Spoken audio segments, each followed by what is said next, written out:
mesdames et peut-être messieurs, et surtout, joyeux anniversaire à Parole de Femme.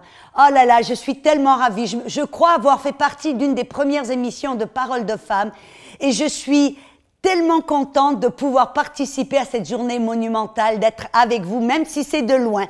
Alléluia. Aujourd'hui, j'avais quelque chose à partager avec vous, être une des leçons que j'ai apprises très tôt dans ma vie chrétienne et qui a été une des leçons principales et les plus importantes que j'ai apprises. Comment être guidé par le Saint-Esprit.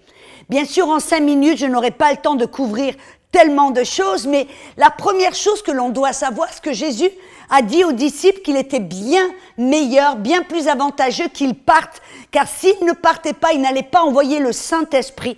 Et il a dit, le Saint-Esprit, l'Esprit de vérité, va vous guider dans toute la vérité. Un des rôles majeurs du Saint-Esprit, c'est de nous permettre de marcher dans la volonté de Dieu qui est bonne, qui est parfaite, qui est agréable. Et comment est-ce qu'il va le faire? Alléluia. La Bible nous montre dans Romains 8, 14, que ceux qui sont guidés par le Saint-Esprit sont les fils de Dieu. Voyez, c'est un des signes de maturité quand vous apprenez à être guidé par le Saint-Esprit. Mais on voit que 2 versets plus tard, il dit que le Saint-Esprit lui-même rendant témoignage que nous sommes des enfants de Dieu. Bien sûr, la première manière, il va nous guider au travers de la parole, ça c'est du donné, mais il va aussi nous guider avec ce que l'on appelle le témoin intérieur. Un témoin intérieur parce que Dieu, le Saint-Esprit, va témoigner dans notre être intérieur qui est notre esprit. Vous voyez, dans Proverbe 10, 27, il dit que l'esprit de l'homme est la lampe de l'Éternel. Qu'est-ce que ça veut dire? Ça veut dire pour vous illuminer, vous éclairer, vous montrer la voie. Il va utiliser ou il va agir dans votre esprit. Vous voyez, quand vous allez dans une salle qui est toute noire, afin de ne pas vous cogner, vous allez allumer la lampe. C'est la lampe qui va vous éclairer. De la même manière, c'est dans votre esprit que Dieu va agir pour vous diriger. Et comment va-t-il le faire et que va-t-il faire?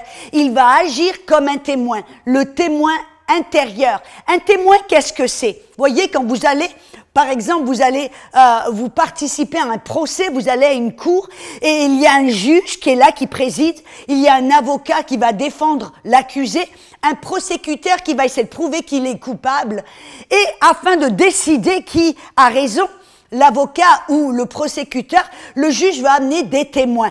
Un témoin, c'est quelqu'un qui a vu, qui a entendu, bref, qui sait exactement ce qui s'est passé. Alors, qu'est-ce qu'il va faire?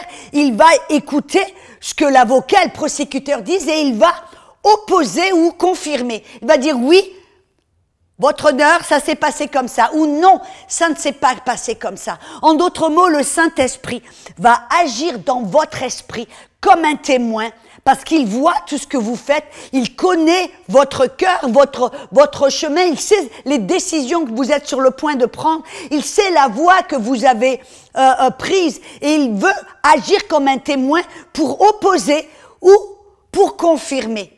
Alléluia. Et comment va-t-il le faire? Au travers de la paix intérieure. Voyez, on voit dans Actes 16, versets 6 et 7, que Paul, lui qui savait son appel de mission, il a décidé d'aller en Asie. Et alors qu'il est en chemin vers l'Asie, je crois que c'est en Mysie, il dit que le Saint-Esprit ne lui a pas permis d'y aller. Après, donc, il a dit, je vais me diriger vers la Bithynie. Alors qu'il se dirige, il dit que le Saint-Esprit lui a défendu d'y aller.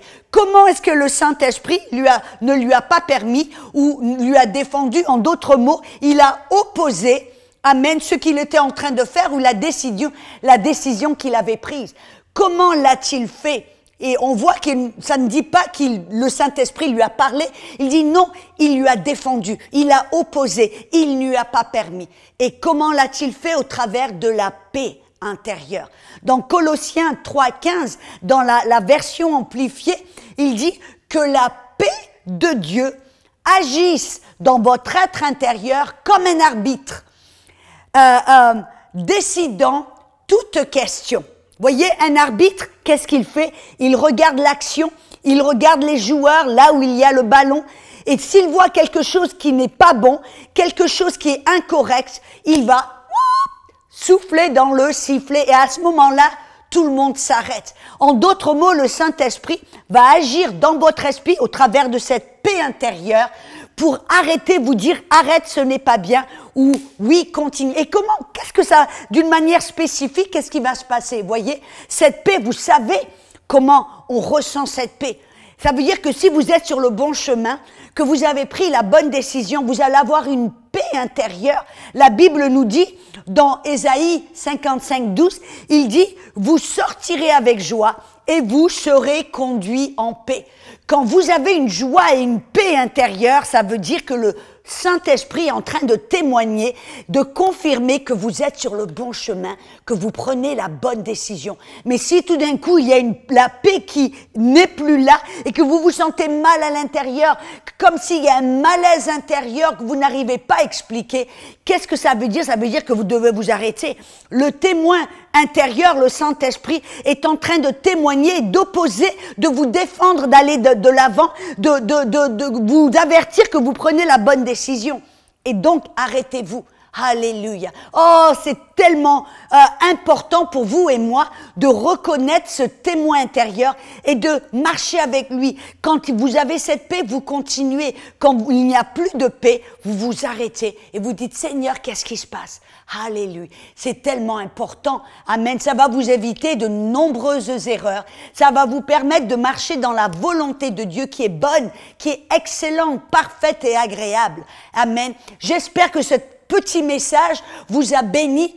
Alléluia. Et que vous allez pouvoir continuer ou même apprendre à être guidé par le témoin intérieur. Soyez bénis, mesdames et peut-être messieurs, et à bientôt.